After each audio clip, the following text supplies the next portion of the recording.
I guess this video is a response to OccamKant's video, God is worse than Satan. Part of the reason I made this was thanks to his encouragement to make a video that contrasts the Christian myths to the Greek ones. So here you go.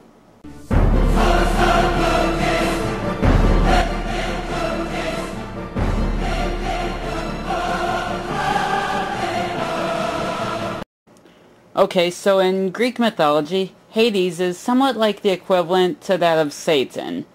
And much like Satan, Hades is often thought to be somewhat of an evil character. Disney's Hercules, anyone? But is this reputation right? I don't think so at all.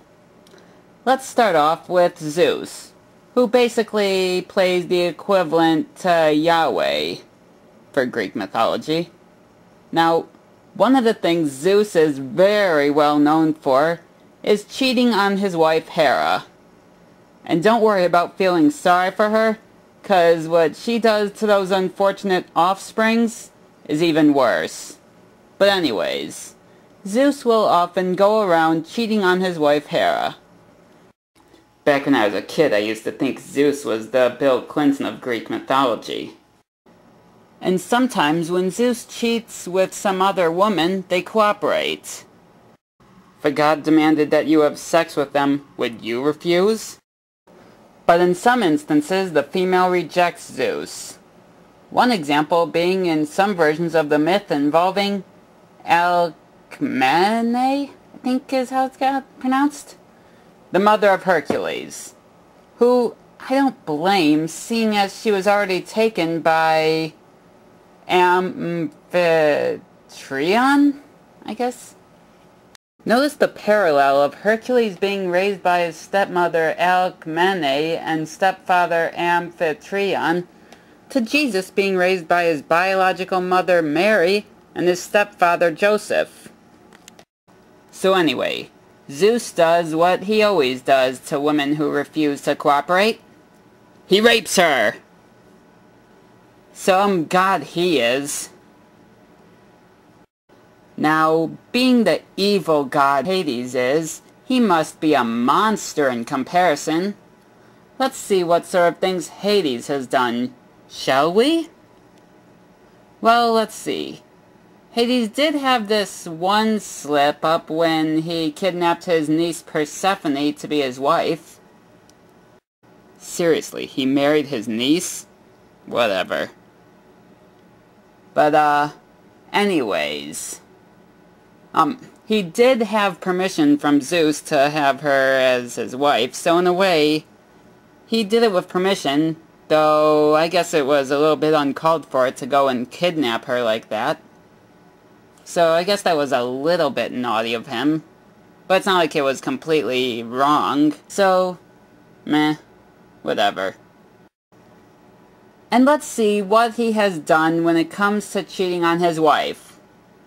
Oh, here's a story. He did once pursue a nymph named Minthe. Wait, it says Persephone turned her into a mint plant. Get it? Minthe? Mint plant? Heh. It seems Hades gave up. I'll bet if it was Zeus who went after her, he would have still tried to have his way with her.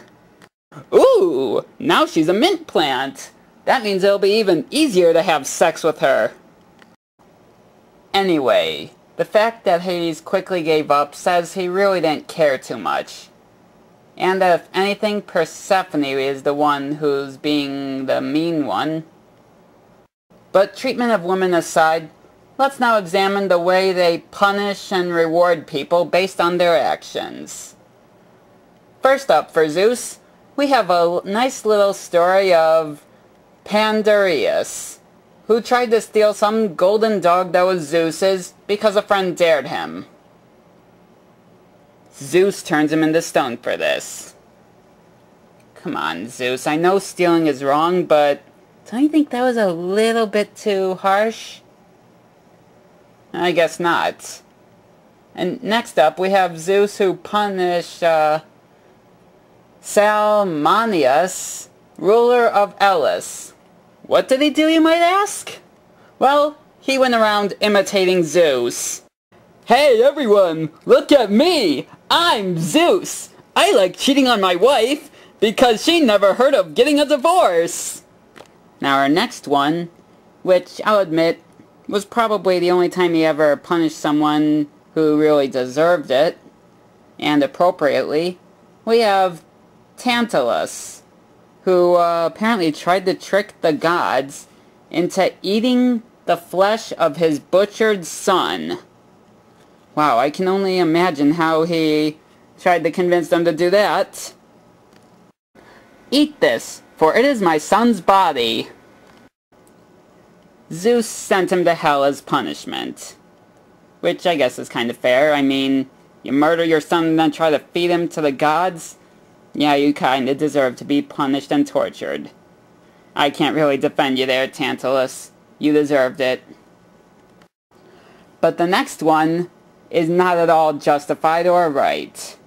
And this is also probably one of my favorites of the many torture punishments Zeus gives out. Here, we have Iaxen, who tried to seek Hera, meaning that for once, Hera gets a chance to make a bit of a payback for all the time Zeus cheats on her. Now she gets a chance to cheat on him with this Iaxen guy. But no, Zeus will not allow that for even a moment. How dare you try to cheat on my wife when I constantly cheat on her? For that, I'm gonna bound you to this wheel that apparently is flaming, and I guess it's constantly spinning around, so you'll be really, really dizzy all the time. Which probably would be true. He would be dizzy, but I kind of think that this is more of a punishment on Hera than it is on Zeus. Because now she doesn't get to cheat on him for once. When does Hera get her payback, huh? All she ever does is torture the offspring and mother. Poor Hera. Oh, but wait a minute. Hera does once get a bit of punishment herself from Zeus.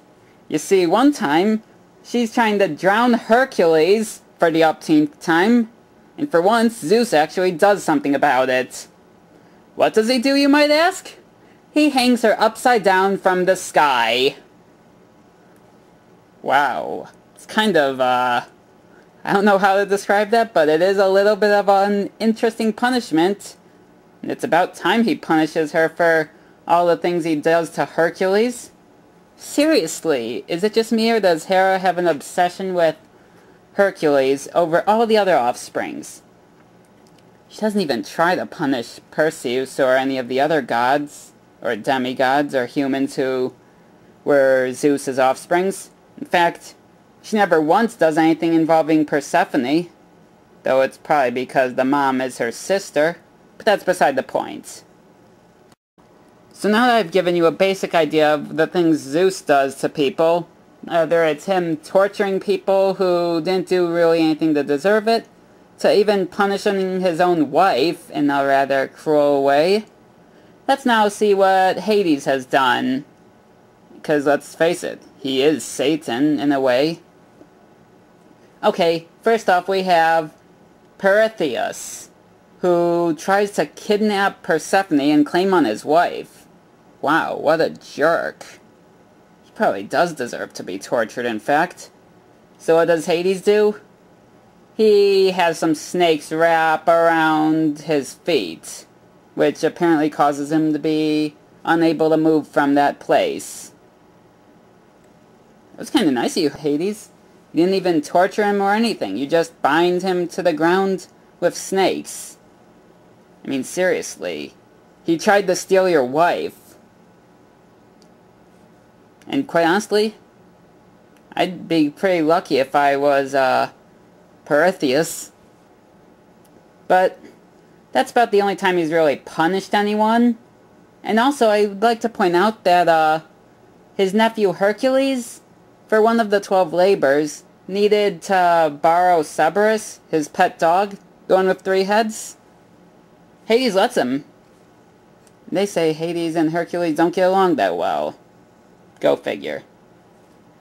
So, in the end, Zeus goes around punishing all these people harshly and for silly reasons, while Hades, on the other hand, punishes one guy who deserves it, and otherwise is pretty nice in the long run. So why is Hades thought to be the bad guy? That's what I'd like to know.